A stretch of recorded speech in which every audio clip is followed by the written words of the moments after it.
विमल, पोलो, जोमा केसरी, हर पल मनाओ केसरी त्योहार। सारी पावर नीतीश कुमार के पास है। ये तो म्यूचुअल अंडरस्टैंडिंग से डिसीजन हुआ है। परिमल कुमार कह रहे हैं डेमोक्रेसी है। हम इसमें एग्जिजरेट कर रहे हैं कि ताकत छीन ली नीतीश कुमार की। गरिमा, आपने कहा कि ये पहली बार ऐसा हुआ है, तो पहली बार ऐसा हुआ है या आज तक नहीं हुआ कि बीजेपी लगातार 2 बार से जेडीयू से संख्या बल में ज्यादा है।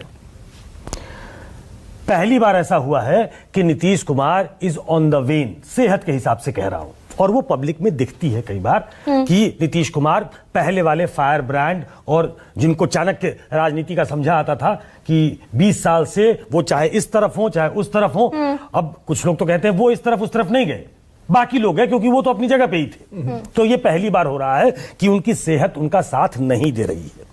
ये पहली बार है कि बीजेपी की टॉप पोजीशन पे मोदी शाह डुओ है, जिसको मैं नियो बीजेपी कहता हूं।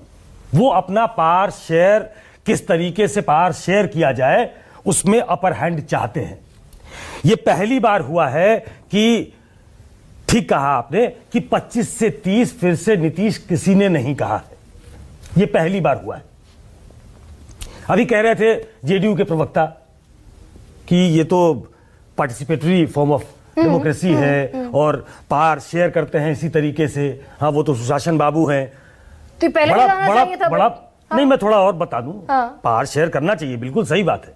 इनके दम पे केंद्र में सरकार चल रही है, तो पावर शेयर अगर करना होता है, अगर नीतीश कुमार हट जाए, चंद्रबाबू नायडू हट जाए, तो सरकार गिर जाएगी। तो क्या चंद्रबाबू नायडू के पास होम मिनिस्ट्री है क्या? जेडीयू के पास होम मिनिस्ट्री है क्या? रक्षा मंत्रालय क्या जेडीयू को दिया गया है क्या? क्या चंद्रबाबू नायडू को दिया गया है क्या? वित्त मंत्रालय इनमें से किसी के पास है क्या? किसी भी सहयोगी दल के पास कोई बड़ा मंत्रालय है क्या? 4 बड़े मंत्रालय। हाँ, बीजेपी के पास नहीं। सारे सीसीएस की जो पूरी कमिटी है वो बीजेपी के पास है। तो इट गोज विदाउट सेइंग कि नीतीश कुमार धीरे धीरे कमजोर हो रहे हैं और बीजेपी असर्ट कर रही है, इसमें कोई डाउट नहीं है। तो ये मान लिया जाए ना सुकेश की मात्र 24 घंटे बाद वो साइड इफेक्ट आना शुरू हो गया, जिस पर इंटायर इलेक्शन कैंपेन में हम लोगों ने बहस की कि भाई मुख्यमंत्री नीतीश कुमार को बीजेपी नहीं बनाना चाहती। ये क्या एक सिंबॉलिक शपथ ग्रहण हुआ है कल? ये भी सवाल होता है ना। नहीं, लेट्स नॉट बी हार्श। आपने उनको बिना पार के मुख्यमंत्री बना दिया। उस मामले में ठीक कह रहे हैं वाजपेयी, आपने सामान्य प्रशासन ऐसे बताया जैसे सामान्य प्रशासन कोई चीज नहीं है। जनरल एडमिनिस्ट्रेशन जो है वो बहुत ही इंपॉर्टेंट पोजीशन है। उसके बिना वो जो पार है उनके पास, वो उनको ये शक्ति देता है कि चाहे कोई भी पोस्टिंग, इंपॉर्टेंट पोजीशन जहां होगी, डीएम की अपॉइंटमेंट, जो भी अपॉइंटमेंट है, वो नीतीश कुमार की मर्जी से होगी। और हेड ऑफ स्टेट होने के नाते कोई भी फाइल जो रूट की जाएगी तो वो चीफ सेक्रेटरी के थ्रू चीफ मिनिस्टर के पास जाती है। उसके बिना कोई अपॉइंटमेंट नहीं हो सकती है।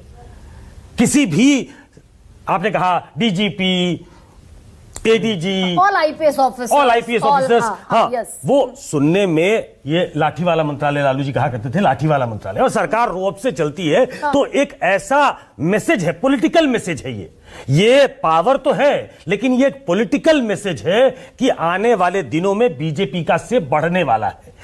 उनकी जो पोस्टिंग होगी, ट्रांसफर होगा, उसमें नीतीश कुमार का रोल होगा। और मैं एक बात और, नहीं, ये यहां से मैं शुरुआत तो हो गई भाई। 24 घंटे बाद आप ये इंपॉर्टेंट मैसेज दे रहे हैं। मैंने पहले यही कहा, जो 20 साल में नहीं हुआ वो इस बार हो रहा है। मैंने पहले यही कहा कि हिज करिश्मा इज ऑन द वेन।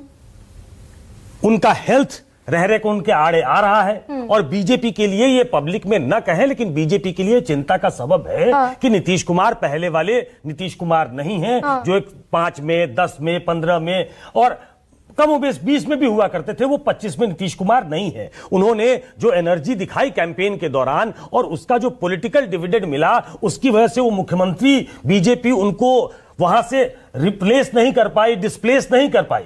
लेकिन वो उसके स्कीम ऑफ थिंग्स में है। ये आने वाले समय में आपको दिखेगा बीजेपी इसको कैसे एग्जीक्यूट, ये कैसे एग्जीक्यूट करती है, इसकी तरफ बीजेपी जाना चाहेगी। लेकिन उसका पॉलिटिकल खामियाजा, उसका नुकसान राजनीतिक तौर पे बीजेपी न सहे।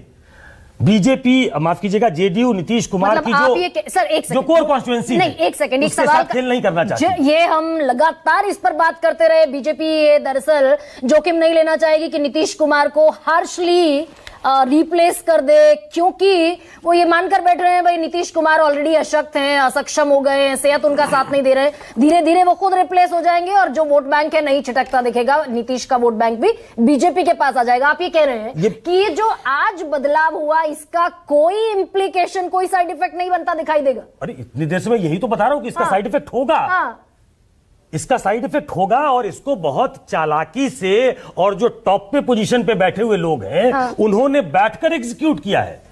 एक पॉलिटिकल मैसेजिंग की कोशिश है। देखिए, दो तीन चीजें और भी हैं। हम बात कर रहे हैं गृह मंत्रालय की, वो तो एक पॉलिटिकल मैसेज है कि जिसके दम पे नीतीश कुमार, और जिसकी तरफ आपने इशारा किया, ठीक कहा आपने कि जिसके दम पे नीतीश कुमार बने, वो सुशासन की छवि उनकी होम मिनिस्टर के तौर पे, चीफ मिनिस्टर के अंदर जो होम मिनिस्ट्री जो उनके अधीन थी, उसके तहत जो उन्होंने सुशासन स्थापित की, तभी से उनका नाम सुशासन बाबू पड़ गया। और ये एक बहुत बड़ी यूएसपी नीतीश कुमार की थी।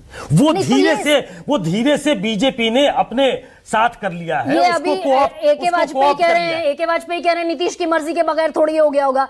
क्या आप इस बात को आप कैरी फॉरवर्ड करेंगे कि भाई नीतीश ने दे दिया होम मिनिस्ट्री उठाकर, होम डिपार्टमेंट उठाकर? बिल्कुल नहीं। नीतीश कुमार और उनकी पार्टी तो स्पीकर का पोजीशन भी चाहती थी। देखिए, इसमें बहुत थोड़ा डॉटेड लाइंस को पकड़िए।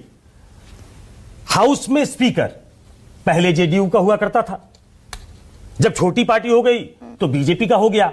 तो कोई जो अदला बदली, जो आजकल बड़ा उसको चाणक्य के तौर पे देखा जाता है, राजनीति का गंदा खेल है वो, लेकिन स्पीकर का इस्तेमाल, गवर्नर का इस्तेमाल, तो स्पीकर हाउस में बीजेपी का, होम मिनिस्ट्री बीजेपी के पास, सरकार में, तो सरकार में और सदन में दोनों तरफ से बीजेपी ने घेरना शुरू किया है। ये उनका जो आने वाला वक्त है उसकी तरफ इशारा कर रहा है कि हम जो हिंदी पट्टी, जो काऊ बेल्ट जिसको कहते हैं, उसको लालू यादव, और काऊ बेल्ट में बिहार जो है, उसको लालू यादव नीतीश कुमार ने अपनी धरती, अपनी समाजवाद की धरती बनाकर रखा था कि बीजेपी का प्रवेश एक लिमिट तक तो है, उसके बाद उसको नहीं होने देंगे। ये इसकी शुरुआत है कि बीजेपी अपना मुख्यमंत्री सम्राट चौधरी को वहीं पैरेलल ले जाकर खड़ा करना, बिल्कुल उनको वो मुख्यमंत्री के तौर पे और एक बड़े नेता के तौर पे प्रोजेक्ट करना चाहती है। इसके अलावा एक लाइन ये भी समझ लीजिए, सबसे ज्यादा किस चीज पे हंगामा हुआ है? उद्योग नहीं है। 5 साल में उद्योग लगेंगे, नौकरी मिलेगी। उद्योग विभाग भी बीजेपी के पास, गृह मंत्रालय बीजेपी के पास, फाइनेंस और कमर्शियल टैक्स लिया है। फाइनेंस मिनिस्ट्री भी एक इंपॉर्टेंट मिनिस्ट्री होती है, क्योंकि हर विभाग में फाइनेंस मिनिस्ट्री के क्लियरंस के बिना कोई काम होता नहीं है। तो फाइनेंस और कमर्शियल टैक्स जेडीयू ने लिया जरूर है, लेकिन जहां से आम लोगों के प्रति जनमानस में बीजेपी के लिए एक सेंटिमेंट वो बहुत क्लेवरली बीजेपी ने अपने साथ रखा है, या तो उनके पहले पास था या वो बचाने में कामयाब है। अब दरअसल